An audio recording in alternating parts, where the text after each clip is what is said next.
Hi friends, ಎಲ್ಲರಿಗೂ ನಮಸ್ಕಾರ. ಕವಿತಾ ಪಾಕಶಾಲೆಗೆ ಏನಪ್ಪ ಇದಿಷ್ಟೊಂದು ಐಟಮ್ ಇಟ್ಟಿದ್ದಾರೆ ಅಂತ ನೋಡ್ತಾ ಇದ್ದೀರಾ. ಇವತ್ತು ನಮಗೊಂದು ಸಣ್ಣದಾಗಿ ಆರ್ಡ್ರ್ ಬಂದಿತ್ತು ಫ್ರೆಂಡ್ಸ್. ಸುಮಾರು ಒಂದು 11 ಐಟಮ್ ಮಾಡಿದ್ದೆ ನಾನಿಲ್ಲಿ. ತುಂಬ ನೋಡಿ ಟೊಮೆಟೊ ಸೂಪ್, ಇದು ಟೊಮೆಟೊ ಬೇಯಿಸಿಟ್ಕೊಂಡಿದ್ದೀನಿ. ನೋಡಿ ಮೊಸರನ್ನಕ್ಕೆ ಸ್ವಲ್ಪ ಹಾಲು ಹಾಕಿ ಅಕ್ಕಿ ಬೇಯಿಸ್ಕೊಳ್ತಾ ಇದ್ದೀನಿ. ಇದು ದಾಲ್ಗೆ ಫ್ರೆಂಡ್.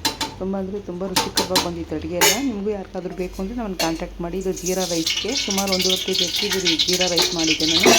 ವೈಟ್ ರೈಸು ಮತ್ತು ಬೇಳೆ ರಸ ಪ್ರತಿಯೊಂದು ಮಾಡಿದ್ದು. ಮತ್ತು ಸ್ವೀಟ್ ಕಾರ್ನಲ್ಲಿ ಕೋಸಂಬರಿ ಮಾಡಿದ್ದು ಫ್ರೆಂಡ್. ಒಬ್ಬಟ್ಟು ಮಾಡಿದ್ದು, ಒಂದು 20 ಒಬ್ಬಟ್ಟು. ಅದು ವೀಡಿಯೋ ಮಾಡಿಲ್ಲ ನಾವು. 5 ಒಬ್ಬಟ್ಟು ಎಕ್ಸ್ಟ್ರಾ ಕೊಡ್ತಾಯಿದ್ದೀವಿ 15 ಜನಕ್ಕೆ ಇಲ್ಲಿದ್ದವರು. ತುಂಬ ಅಂದರೆ ತುಂಬ ರುಚಿಕರವಾಗಿ ಆಗಿತ್ತು ಎಲ್ಲ ಅಡುಗೆನೂ. ಜೀರಾ ರೈಸ್ ಅಂತೂ ಪ್ಲೈನಾಗಿ ತಿನ್ಬೋದಾಯಿತು, ಅಷ್ಟು ಟೇಸ್ಟಾಗಿ ಬಂದಿತ್ತು. ಇದ್ರ ಜೊತೆಗೆ ನಾವು ಬೇಳೆದು ದಾಲ್ ಮಾಡ್ಕೊಂಡಿದ್ದು, ತುಂಬ ಚೆನ್ನಾಗಿತ್ತು. ಒಮ್ಮೆ ಟ್ರೈ ಮಾಡಿ ಫ್ರೆಂಡ್ಸ್. ನೀವು ಈ ಥರ ಎಲ್ಲ ಮನೇಲಿ ನೋಡಿ ಜೀರಾ ಹಾಕ್ಕೊತಾ ಇದ್ದೀನಿ. ಈ ವಿಡಿಯೋ ಇಷ್ಟ ಆದಲ್ಲಿ ಒಂದು ಲೈಕು ಶೇರು ಮಾಡಿ, ಪ್ರತಿಯೊಬ್ಬರು ಶೇರ್ ಮಾಡಿ. ನಿಮಗೂ ಏನಾದರೂ ಈ ಥರ ಅಡುಗೆ ಬೇಕು ಅಂದರೆ ನಮ್ಮನ್ನು ಕಾಂಟ್ಯಾಕ್ಟ್ ಮಾಡಿ. ನೋಡಿ ಅಕ್ಕಿ ನೆನೆಸಿಟ್ಕೊಂಡಿದ್ದೆ ಒಂದು 10 ನಿಮಿಷ. ನಾನು ಹಾಕ್ತಾಯಿದ್ದೀನಿ.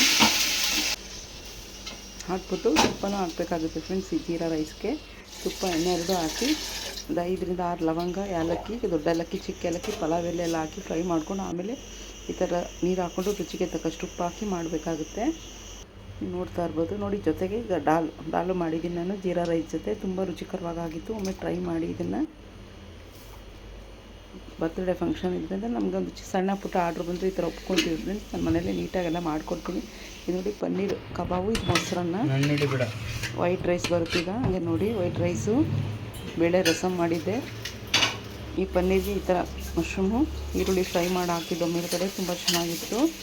ನೋಡಿ ಸ್ವೀಟ್ ಕಾರ್ನು ಕೋಸಂಬರಿ ಮಾಡಿದ್ದು, ಇದು ತುಂಬ ಚೆನ್ನಾಗಿ ಟೇಸ್ಟ್ ಬಂದಿತ್ತು. ಒಮ್ಮೆ ಟ್ರೈ ಮಾಡಿ ಫ್ರೆಂಡ್ಸ್. ಈ ವಿಡಿಯೋ ಇಷ್ಟ ಆದಲ್ಲಿ ಲೈಕ್ ಮಾಡಿ. ತುಂಬ ಅಂದರೆ ತುಂಬ ಚೆನ್ನಾಗಿತ್ತು. ಮತ್ತೊಂದು ವೀಡಿಯೋದಲ್ಲಿ ಮತ್ತೆ ಸಿಗೋಣ. ನಿಮ್ಗೆ ಯಾರಾದರೂ ಬೇಕಾದರೆ ನಮಗೆ ಕಾಂಟ್ಯಾಕ್ಟ್ ಮಾಡಿ. Bye friends.